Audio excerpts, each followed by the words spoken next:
I am Emma Carter, 27 years old, and I just received the most infuriating phone call of my life. My stepmother Vanessa was practically gloating. "I sold your house to teach you a lesson about respect," she sneered through the phone.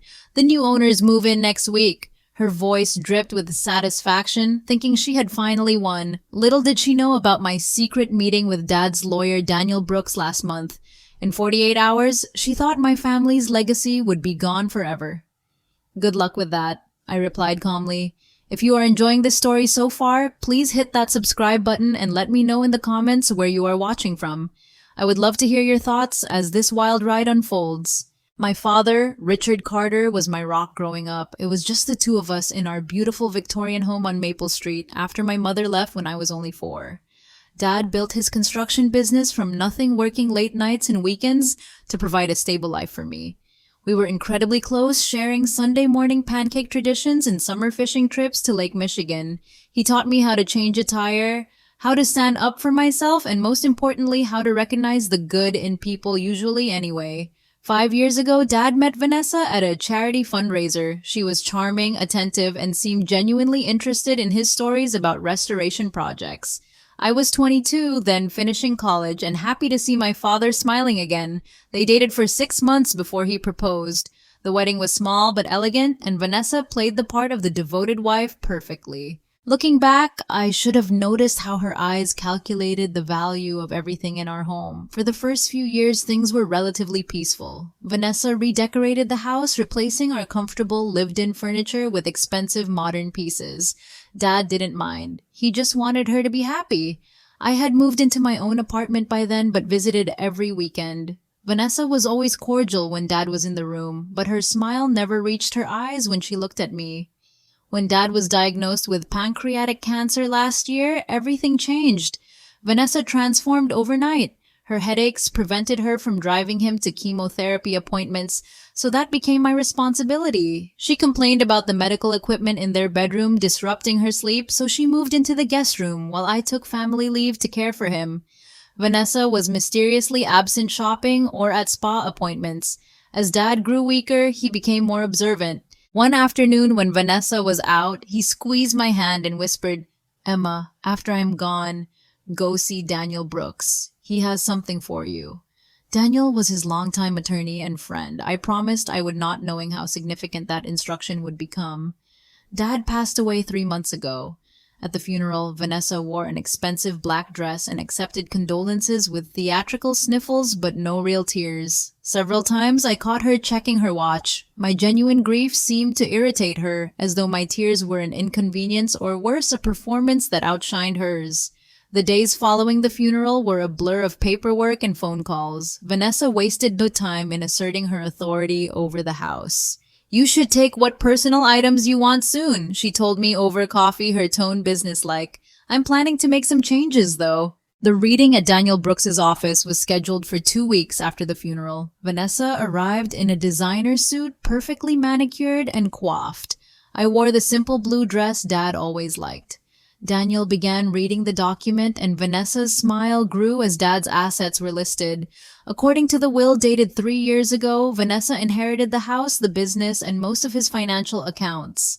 I received a small trust fund and Dad's vintage car collection. Vanessa barely concealed her triumph, shooting me a look that clearly said she had won. I was confused. Dad had always promised the house would be mine someday. It had been in our family for 3 generations. Had he changed his mind? The house contained all my childhood memories, the height markings on the kitchen door frame, the window seat where Dad read me stories, the backyard treehouse he built with his own hands. The thought of losing it felt like losing a part of him all over again. As we left the attorney's office, Vanessa touched my arm. "I will give you 2 weeks to remove your things from the attic and garage," she said, her voice falsely sweet.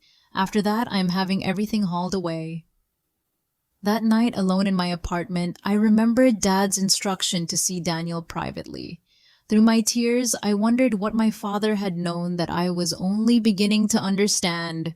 1 week after the will reading, I scheduled a private appointment with Daniel Brooks. His office was in a historic downtown building, walls lined with law books and family photos.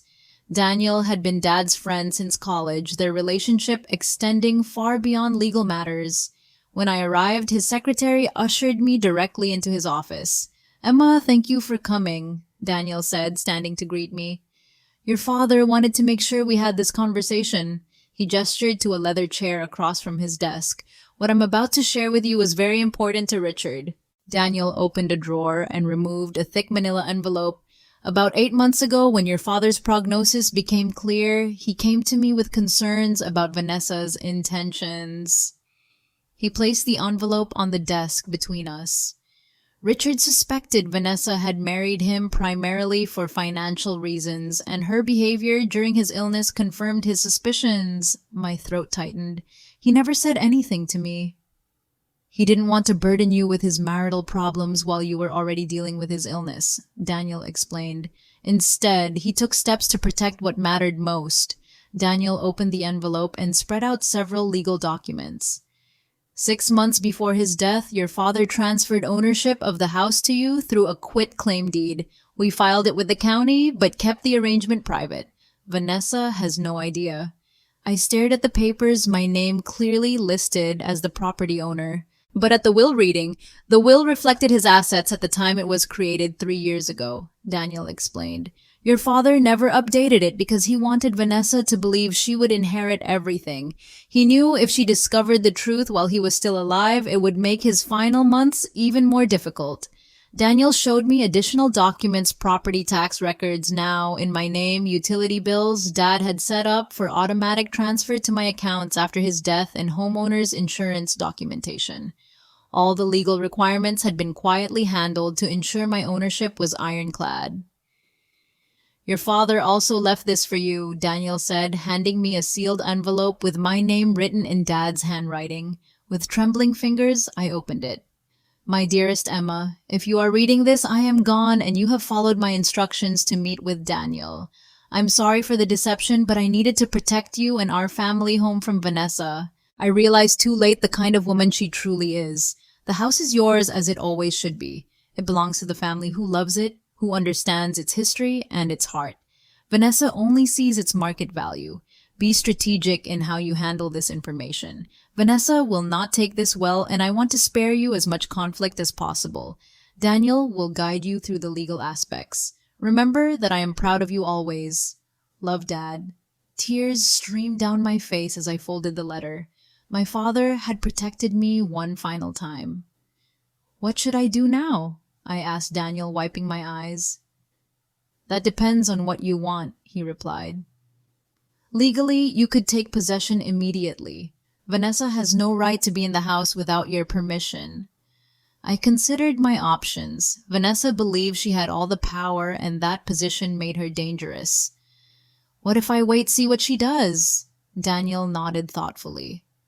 "That might be wise. Sometimes giving people enough rope allows them to reveal their true character. Just know that any action she takes regarding the house, selling it, renovating it, even removing fixtures, would be illegal without your consent." 3 days after I moved my essential belongings to Mia's apartment, I returned to collect more items, only to discover Vanessa had changed all the locks. When I called her, she answered with fake concern. "Oh, did I forget to give you the new keys? I have been so scattered since your father passed. Security is important. You know there have been break-ins in the neighborhood." "I need to get the rest of my things, Vanessa," I said, trying to keep my voice level. "Of course, dear. How about next Tuesday between 2 and 4? I have so many appointments these days." When Tuesday arrived, Vanessa had accidentally scheduled a house showing with her real estate agent during my designated time. I sat in my car across the street watching potential buyers tour what was legally my house. The realtor placed a "coming soon" sign in the front yard before they left. I called Daniel immediately. "She is already showing the house. Can she actually sell it?" "No," he reassured me. "Any sale would be fraudulent and invalid. But we should document everything she is doing. Take photos of the real estate sign and any evidence of her attempts to sell." The following weekend, Vanessa permitted me to collect more belongings, supervising as though I might steal something.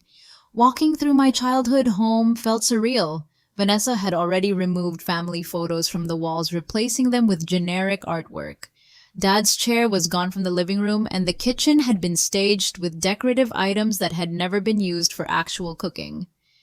"Where is Dad's leather chair?" I asked, noticing the empty corner in the den. "Donated," Vanessa said dismissively. "It was worn and outdated." My stomach clenched. That chair was where Dad had recovered after his first rounds of chemotherapy, where he had sat every evening reading the newspaper, where he had held me when I cried after college breakups. Now it was gone, discarded like trash. And his books, the collection from his office. Vanessa examined her manicure. "Some man from the university took them yesterday. He gave me $800, which seemed fair for old books. Dad's rare first editions of Hemingway and Steinbeck, his prized possessions that he had planned to pass down to me, sold for a fraction of their value." I swallowed hard, reminding myself that the house and everything that truly mattered would eventually be reclaimed. As I packed my remaining clothes from the bedroom closet, I noticed my grandmother's antique jewelry box was missing from the dresser. When confronted, Vanessa feigned ignorance. "Perhaps you already packed it, or maybe the cleaning service misplaced it. They were quite thorough after Richard passed." The jewelry itself was not particularly valuable, but it contained my mother's wedding ring and my grandmother's pearls, family heirlooms meant for me. I strongly suspected Vanessa had either sold them or hidden them away. Each interaction with Vanessa became more difficult. She accidentally broke a framed photo of my father and me fishing. She claimed water damage had ruined boxes of my childhood mementos in the attic, though the roof had never leaked. She held impromptu open houses where strangers wandered through rooms filled with my family's history. Mia became my emotional anchor during this time. Her spare bedroom became my temporary sanctuary, decorated with the few meaningful items I had managed to rescue from the house. "She cannot get away with this," Mia insisted, one evening as I tearfully recounted discovering Vanessa had sold Dad's vintage record collection. "Daniel says we need to wait," I explained. "If we reveal my ownership now, she will fight it, claim Dad was not in his right mind when he transferred the deed. It will mean a lengthy court battle. Meanwhile, she is selling everything that matters." "Not everything," I said, touching the envelope containing Dad's letter. "And we are documenting it all. Daniel says it strengthens my case when we do confront her." 2 months after Dad's death, Vanessa called me unexpectedly. "I have decided to list the house officially next week," she announced. "The market is hot right now and I want to maximize my return." "That house has been in my family for generations," I said, my voice catching. "And now it is mine," Vanessa replied coldly. "Your father left it to me, not you. Perhaps if you had been more supportive during our marriage, things might be different." Her revisionist history infuriated me. I had been the one driving Dad to treatments while she shopped for designer clothes. I had been the one sleeping in the hospital chair while she complained about the disruption to her social schedule. "You are making a mistake," I warned her. Vanessa laughed. "The mistake was your father thinking you deserved anything after how disrespectful you were to me. Consider this a life lesson. Emma, actions have consequences." After hanging up, I immediately called Daniel. "She is listing the house next week." "Let her," he advised. "Every action she takes without your consent as the legal owner strengthens our position. We will let this play out a bit longer." "But what if someone actually buys it? I cannot let strangers move into my house." "Any sale would be null and void," Daniel assured me. "The title search will eventually reveal the truth, but it might be better to let her get to that point before we intervene. Right now, she could claim confusion or ignorance. If she actually attempts to sell property she does not own, the legal consequences become much more serious." I reluctantly agreed to his strategy, though watching Vanessa's real estate listing go live the following week was excruciating. The professional photos showcased a house I barely recognized, staged, impersonal, stripped of the warmth that had made it a home. The asking price was almost double what the property was worth even in the current market. Over the next 2 weeks, I drove by regularly watching potential buyers come and go. Vanessa installed a lockbox for real estate agents and moved most of her things to a luxury apartment downtown, telling neighbors she was downsizing after her tragic loss. She continued selling or disposing of family items, including Dad's tools and workshop equipment that represented decades of his craftsmanship. Each loss felt like grieving Dad all over again, but I clung to the knowledge that Vanessa's actions were digging her into a deeper legal hole. Daniel documented everything, building a case that would eventually lead to her downfall. I just had to be patient, though. My patience was wearing increasingly thin. "I sold your house to teach you a lesson about respect," Vanessa sneered over the phone 3 weeks after listing the property. "The new owners move in next week." Her voice contained undisguised triumph, and I could picture her smug expression. After a moment of stunned silence, I remembered Daniel's coaching for this inevitable moment. "Good luck with that," I replied calmly. My response clearly irritated her. She had expected tears or pleading. "The Harrises signed the papers yesterday," she continued, trying to provoke a reaction.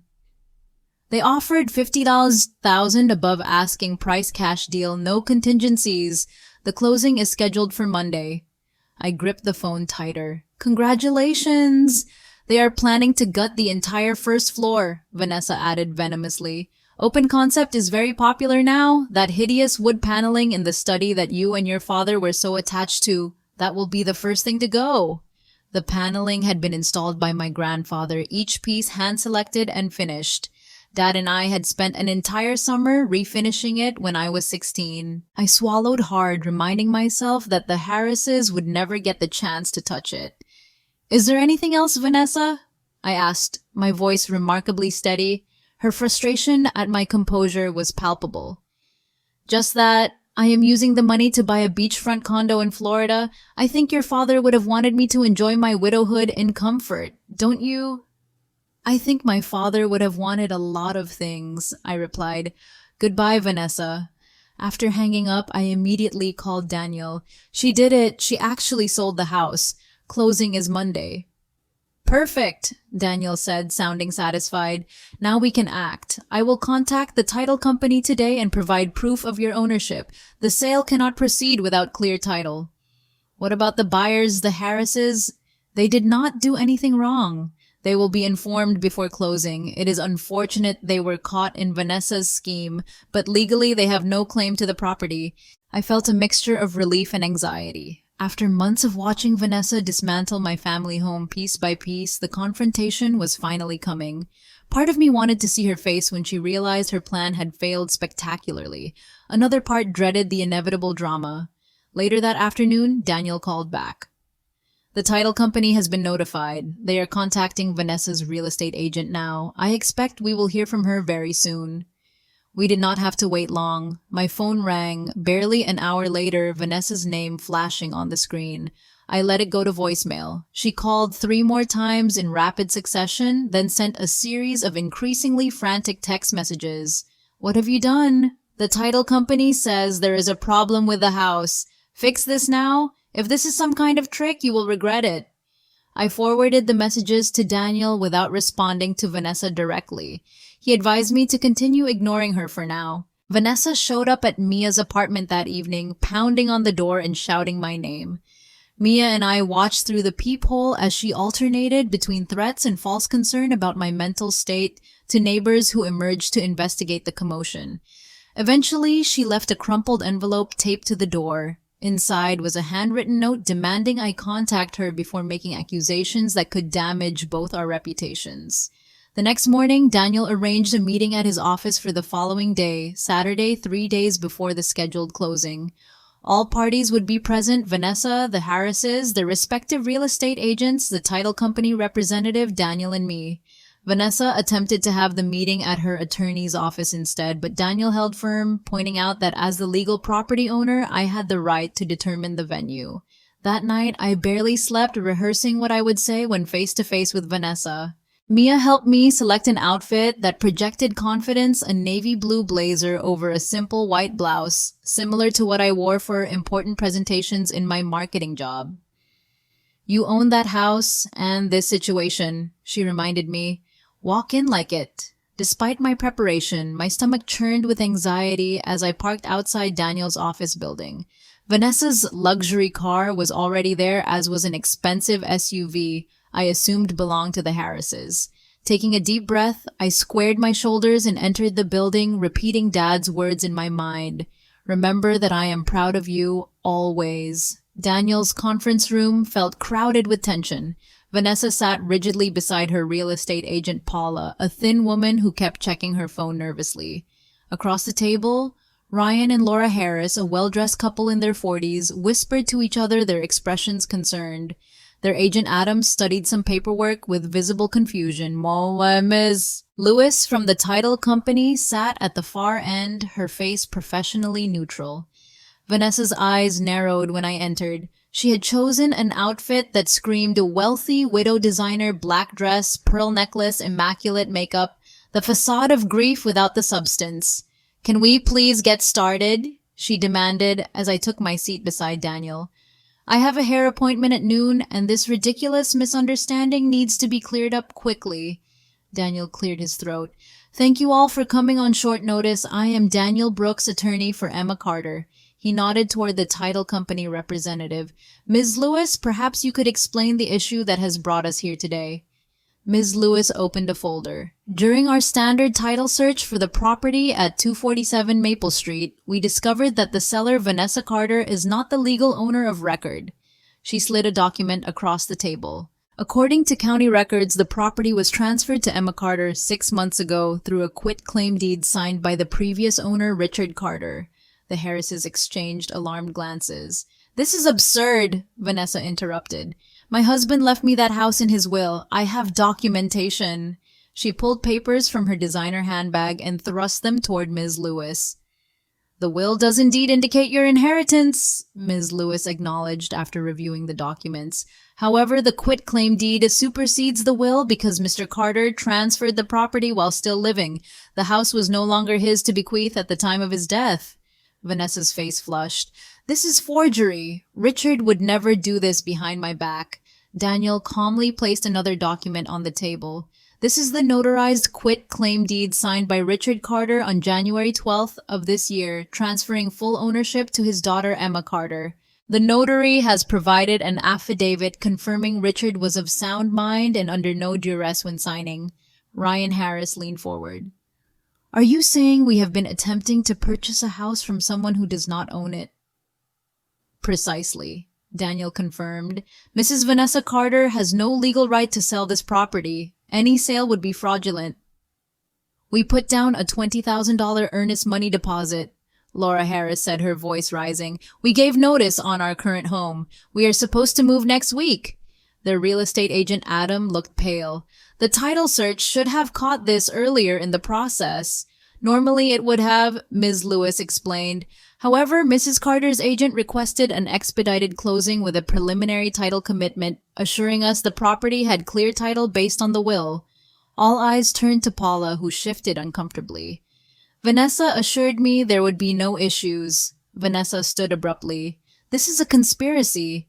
Richard must have been manipulated when he was sick. He was on heavy medications. Emma took advantage of his weakened state to steal what rightfully belongs to me." "That is quite an accusation," Daniel said coolly, "especially considering Richard's oncologist has already provided a statement confirming he was mentally competent during the period in question. We also have Richard's letter explaining his reasons for the transfer." "He did not produce the letter, which remained private between Dad and me." "What reasons?" Vanessa demanded. "What lies did he tell?" I finally spoke, my voice steadier than I expected. "He knew what you were doing, Vanessa. He saw how you treated him when he got sick, how you were just waiting for him to die so you could cash in. He protected our family home from someone who only saw it as a payday." Vanessa's composure cracked. "You turned him against me. It was always the two of you with your inside jokes and family traditions. I was never truly welcome." "You were welcome," I corrected her. "Until you showed your true colors. Dad might have been sick, but he was not blind." Ryan Harris cleared his throat. "While this family drama is fascinating, my primary concern is our deposit and our living situation. We were supposed to close on Monday." Daniel addressed him directly. "Mr. Harris, you and your wife are innocent parties in this situation. Your earnest money should be fully refundable since the seller misrepresented her ownership status." "Misrepresented?" Vanessa sputtered. "I did not know about this underhanded deed transfer." Ms. Lewis looked skeptical. Mrs. Carter's standard procedure for any property sale includes the seller signing an affidavit stating they have disclosed all information affecting the title. You signed that document last week affirming you were the sole owner. The implications hung in the air. Vanessa had either knowingly committed fraud or signed legal documents without reading them. Neither option placed her in a favorable light. "I want my attorney present," Vanessa announced, reaching for her phone. "That is certainly your right," Daniel agreed. "However, it does not change the facts. Emma owns the house. Any attempt to sell it was illegal." Laura Harris turned to her husband. "We need to start looking for another house immediately." She glared at Vanessa. "And we expect our deposit back today." "The funds are in escrow," Ms. Lewis assured her. "They can be returned by end of business day." "What about our moving expenses, the storage unit we rented, the time we have wasted?" Ryan demanded. "We relied on representations made by Mrs. Carter and her agent." Adam nodded. "You may have grounds for additional damages." Vanessa paled, the full legal and financial implications beginning to dawn on her. I watched her carefully, remembering all the family treasures she had sold or discarded, the heirlooms she had casually destroyed. Her schemes were unraveling before my eyes, just as Dad had anticipated. The turning point had arrived, and Vanessa was finally realizing she had severely overplayed her hand. "This meeting is over until my attorney arrives," Vanessa declared, standing up and gathering her purse. Her hands trembled slightly, betraying her composed facade. "You are welcome to reschedule," Daniel replied calmly. "However, certain facts remain unchanged. The property at 247 Maple Street legally belongs to Emma Carter. Any sale would be invalid, and your actions thus far may constitute fraud." Vanessa's real estate agent Paula looked increasingly distressed. "I was assured the title was clear." "Perhaps you should have conducted more thorough due diligence," Daniel suggested. "A simple title search at the beginning of the listing process would have revealed the ownership transfer." "Vanessa told me the will was all we needed," Paula explained weakly. "And you took her word without verification?" Adam, the Harris's agent, asked incredulously. "That's Real Estate 101. The Harrises were having an intense, whispered conversation. Finally, Ryan Harris addressed the room. "We want full restitution, not just our earnest money, but all expenses incurred in this failed transaction. Moving costs, storage fees, temporary housing, and legal consultation." Vanessa snorted dismissively. "That is hardly my problem. If anyone is at fault, it's the title company for not discovering this alleged deed." "Transfer sooner," Ms. Lewis from the title company bristled. "The transfer was properly recorded with the county. Our preliminary search would have found it if we hadn't been pressured to expedite the process based on assurances from your agent." Paula sank lower in her chair. "Furthermore," Daniel added, "we have documentation of numerous items removed from the property without the owner's consent. Family heirlooms, furniture, artwork, all belonging to Emma as part of the property transfer." This was news to me. I shot Daniel a questioning look. "Your father was very thorough," he explained quietly. "The transfer included all fixtures and furnishings specifically listed in an addendum. Vanessa had no right to sell or remove those items." Vanessa's expression cycled through shock, anger, and finally calculation. "Richard would never have done this," she insisted. "He must have been coerced or confused by his medication. I will contest this transfer. I was his wife." "You were his wife for 5 years," I reminded her. "I was his daughter for 27, and he was perfectly lucid when he made these arrangements." Daniel slid another document across the table. "This is a statement from Dr. Morgan, your husband's oncologist, confirming Richard was mentally competent during his treatments. We also have statements from his hospice nurse and 2 longtime friends who visited regularly during his illness. All will testify to his mental clarity and determination to protect his family legacy."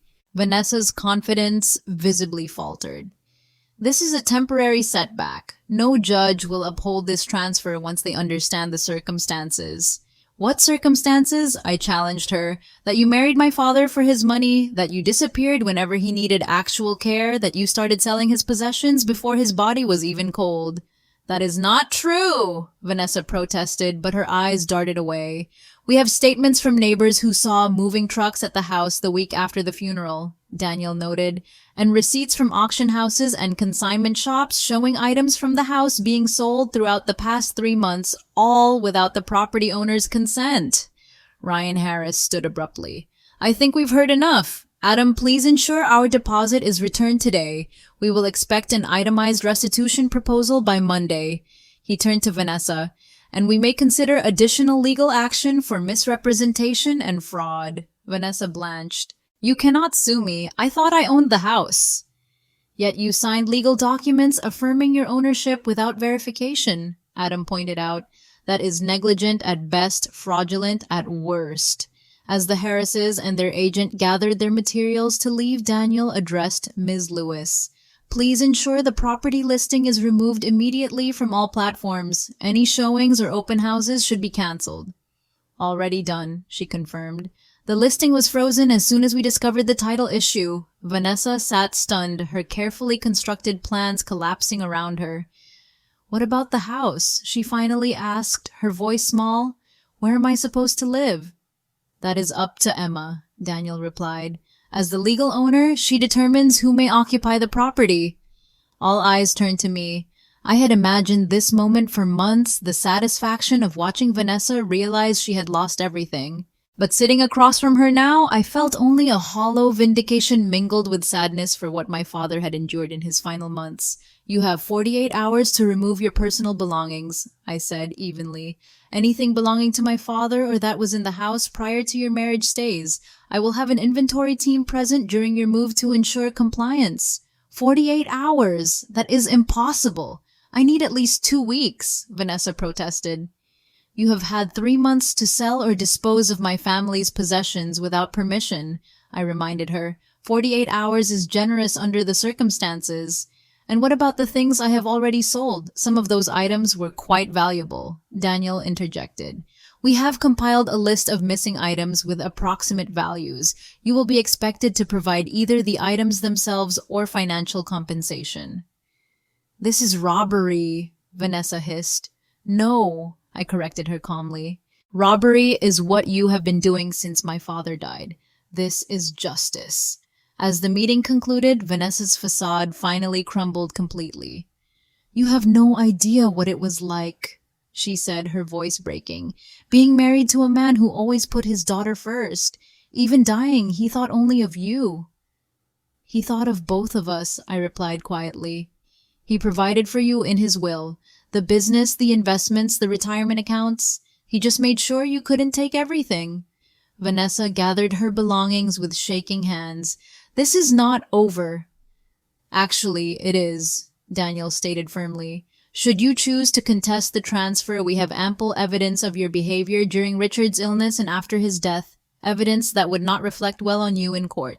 My advice as a legal professional would be to accept the situation and move forward. After Vanessa and the others had left, I remained in the conference room with Daniel, trying to process everything that had happened. What now? I asked. Now we reclaim your home, he replied with a gentle smile. Vanessa will likely test boundaries, but legally she has no ground to stand on. The property is yours as your father intended. What about the Harrises? They seemed like nice people caught in a terrible situation. Unfortunately, that happens in real estate transactions sometimes. They will recover their deposit and likely seek additional compensation from Vanessa for their troubles. Their quarrel is with her, not you. As I drove back to Mia's apartment afterward, a weight lifted from my shoulders. After months of watching Vanessa dismantle my family home piece by piece, I could finally reclaim it. The house where Dad and I had built so many memories would remain in our family, protected from Vanessa's greed, just as he had planned. You did it, Dad, I whispered, imagining him beside me. We did it. The morning after our confrontation at Daniel's office, I arrived at the house with Mia and 2 off-duty police officers Daniel had arranged to serve as witnesses. Vanessa's luxury SUV was in the driveway, and moving boxes were stacked on the front porch. She had clearly been working through the night. When she opened the door, Vanessa looked nothing like the polished, confident woman I had grown accustomed to seeing.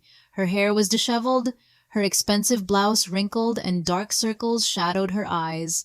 She regarded me with a mixture of resentment and defeat. "I need more time," she said immediately. 48 hours is not enough to sort through 5 years of marriage. "You have had 3 months," I reminded her, "and you have spent that time selling what was not yours to sell." Vanessa stepped aside reluctantly, allowing us to enter. The house was in disarray. Half-packed boxes everywhere, empty spaces on walls where artwork had hung furniture draped with moving blankets. I tried not to show how much it hurt to see my childhood home in such a state. "These officers will remain while you finish packing your personal items," I explained. "The inventory specialist will arrive shortly to document what remains of the original furnishings." "This is harassment," Vanessa muttered, but without conviction. Her fight had largely evaporated since yesterday's revelation. "This is protection of property," I corrected her. "Given your track record, I would be foolish not to have witnesses." As Vanessa continued packing, I walked through each room, noting what was missing: Dad's antique desk from the study, the grandfather clock from the hallway, the oil paintings my grandmother had collected, the Persian rugs. Even the custom light fixtures had been replaced with builder-grade alternatives. In the master bedroom, I noticed the closet door was ajar.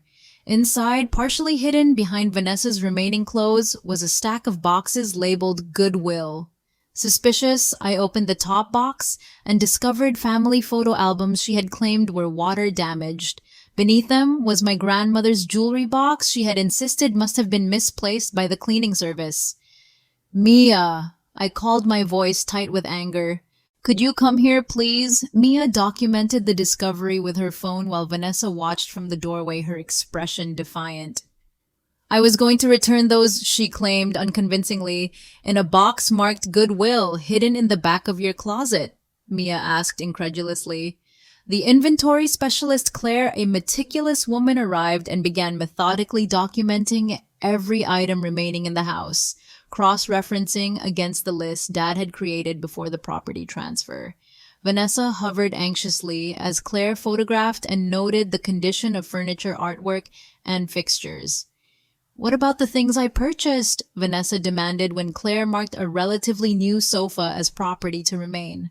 "That couch cost $4,000. I chose the fabric myself." Claire checked her documentation. "According to the property transfer agreement, all furnishings purchased during the marriage using joint funds or accounts belonging to Richard Carter are included in the transfer." Vanessa's face reddened. "That is theft." "That is the legal agreement your husband established," Claire replied calmly. "If you have receipts showing purchases made solely from your personal accounts, not joint marital accounts, those items would be excluded." Of course, Vanessa had no such receipts. Throughout their marriage, Dad had paid for virtually everything from his accounts, giving Vanessa a generous allowance and access to his credit cards. She had contributed nothing financially to the household. By late afternoon, Vanessa had packed her clothing, personal items, and the few pieces of furniture Claire had designated as her separate property. As the movers loaded the last boxes into the truck, Vanessa paused on the front porch, looking back at the house. "I did love him, you know," she said quietly. "In my own way." I did not reply. Any response felt inadequate in the face of her actions over the past months. After a moment, she continued to her car without another word.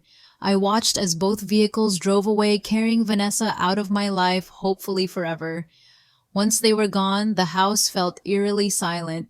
Mia squeezed my hand. "You did it. You got your home back." "What's left of it?"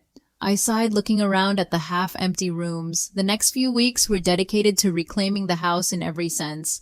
I moved back into my childhood bedroom, which Vanessa had converted into a home gym.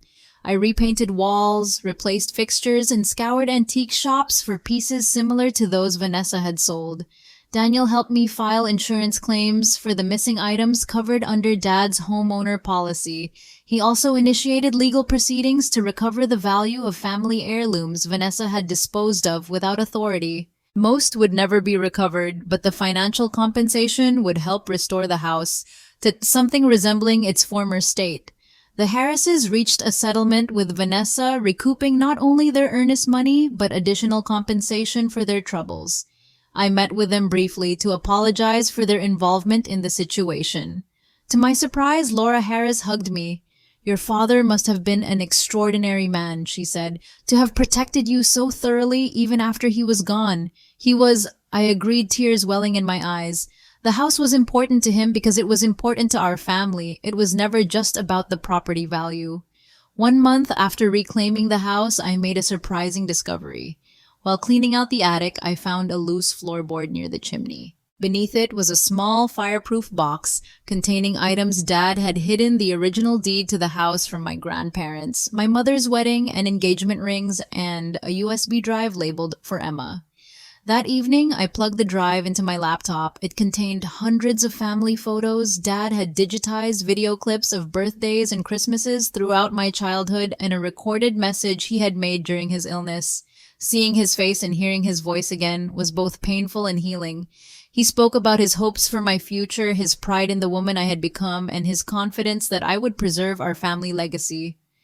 "The house is just walls and a roof," he said in the recording, his voice weaker than I remembered, but his eyes still bright.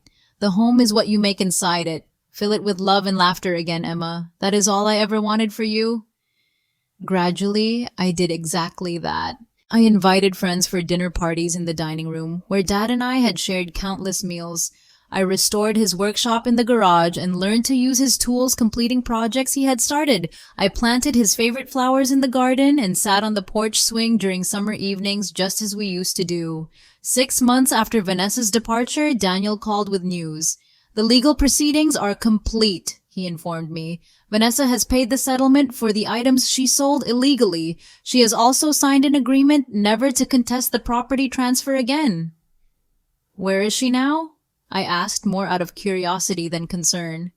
"Florida, I believe. She purchased a condominium with the proceeds from your father's investment accounts. Those were legitimately hers through the will." I felt a sense of closure. Vanessa had not walked away empty-handed. Dad had provided for her as his wife, but she had failed in her attempt to take everything, particularly the one thing that mattered most to me. The house on Maple Street remains my home today. Sometimes I imagine Dad walking through the rooms, noticing the changes I have made while appreciating the traditions I have maintained. The house bears the imprints of multiple generations, now my grandparents, my parents, and now me. Perhaps someday I will pass it to children of my own, continuing the legacy Dad fought so hard to protect. What I learned from this experience goes beyond property rights or legal maneuvers. I learned that my father's love extended beyond his lifetime, that his wisdom anticipated challenges I never saw coming, and that sometimes the most powerful position is not revealing all your cards at once. I also learned about my own strength, that I could face betrayal and loss without losing myself in bitterness, and that patience and strategic thinking often triumph over immediate confrontation. These are lessons I carry forward.